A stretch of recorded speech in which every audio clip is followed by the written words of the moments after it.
Assalamualaikum warahmatullahi wabarakatuh. Ya Bunda, berjumpa kembali dengan saya, Dr. Arifin Kasmir, spesialis anak dalam SEKA, Serial Edukasi Kesehatan Anak.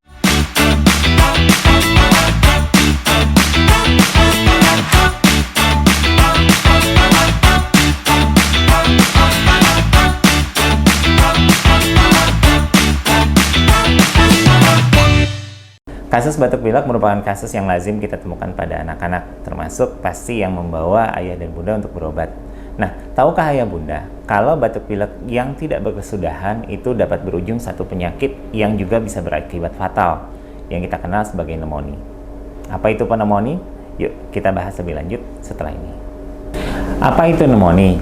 Pneumonia itu merupakan peradangan atau infeksi saluran pernafasan akut yang menjangkiti bisa salah satu atau kedua dari organ paru-paru. Infeksi ini akan membuat paru-paru dipenuhi dengan sel radang. Apa aja sih gejalanya? Jadi, pada pneumonia kita bisa temukan batuk. Yang kedua bisa ketemu adalah sulit bernafas. Dalam hal ini bisa dalam konsepnya sesak, yaitu nafas cepat disertai dengan tarikan dinding dada ke dalam, atau kita bilang sebagai TDDK. Makin berat dari yang ada di perut bawah, di dada, di leher, hingga ke pernafasan cuping hidung. Umumnya, pneumonia disertai dengan demam, dan gangguan nafas ini bisa berakibat fatal. Nafas cepat itu adalah kalau misalkan jumlah nafas atau frekuensi nafas dalam 1 menit melebihi dari nilai normal. Untuk anak ada kekhususan di mana dia tergantung dari usianya. Jadi, untuk anak usia 0 sampai 2 bulan, nafas cepat itu kalau lebih dari 60 kali dalam 1 menit. Sedangkan untuk anak usia 2-11 bulan dikatakan nafas cepat kalau lebih dari 50 kali dalam 1 menit. Kalau untuk anak usia 12-24 bulan dikatakan nafas cepat bila mana nafasnya lebih dari 40 kali dalam 1 menit. Sedangkan usia 2-7 tahun dikatakan nafas cepat kalau lebih dari 30 kali dalam 1 menit. Nah, sekarang kita bicara tentang apa saja sih penyebab pneumonia. Gampangnya, pneumonia itu dari batuk pilek yang tidak berkesudahan dan akhirnya terjadi infeksi pada paru. Tetapi, kalau kita bicara dengan faktor penyebab, itu merupakan satu kondisi yang tidak bisa ditentukan secara pasti. Biasanya merupakan interaksi dari lingkungan dengan komponen utama adalah infeksi. Jadi, dari kuman yang masuk, mikroorganisme apapun itu, ditambah dengan lingkungan yang kurang bagus, polusi atau paparan-paparan bahan-bahan yang membahayakan yang terhirup, itu akan menyebabkan proses peradangan paru. Nah, infeksi adalah penyebab yang paling sering pada kasus pneumonia pada anak. Secara umum, infeksi dibagi menjadi infeksi jamur, virus, dan bakteri. Tetapi pada saat kita bicara pneumonia, itu 2 organisme yang paling umum menyebabkan pneumonia adalah infeksi virus dan infeksi bakteri. Untuk infeksi virus, paling sering adalah golongan parainfluenza disertai dengan golongan dari respiratory syncytial virus. Di luar itu bisa juga disebabkan karena virus campak yang berkomplikasi sebagai pneumonia. Sedangkan kalau bakteri itu biasanya dari golongan pneumococcus. Sebagai contoh adalah Streptococcus pneumoniae dan Haemophilus influenza B. Oke, kenapa sih pneumonia ini membahayakan? Sebenarnya ada 2 besar penyebab yang kita katakan sebagai pneumonia ini satu kondisi yang membahayakan. Pertama, dia sangat gampang menular. Yang kedua, angka kejadiannya cukup banyak, bahkan penyebab kematian terbanyak balita di dunia. Sebagai data, pneumonia merupakan penyakit infeksi yang sangat endemis serta penyebab utama kematian di dunia.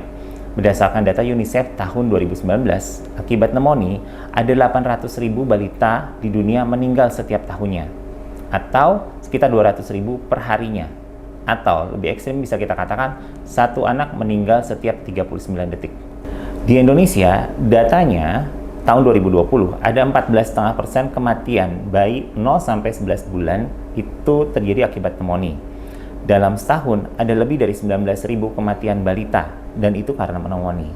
Atau kalau kita bicara waktu, setiap jam paling tidak ada 2 anak meninggal karena pneumonia. Dan itu adalah angka kesakitannya. Yang kedua, kita bicara tentang dia gampang sekali menular.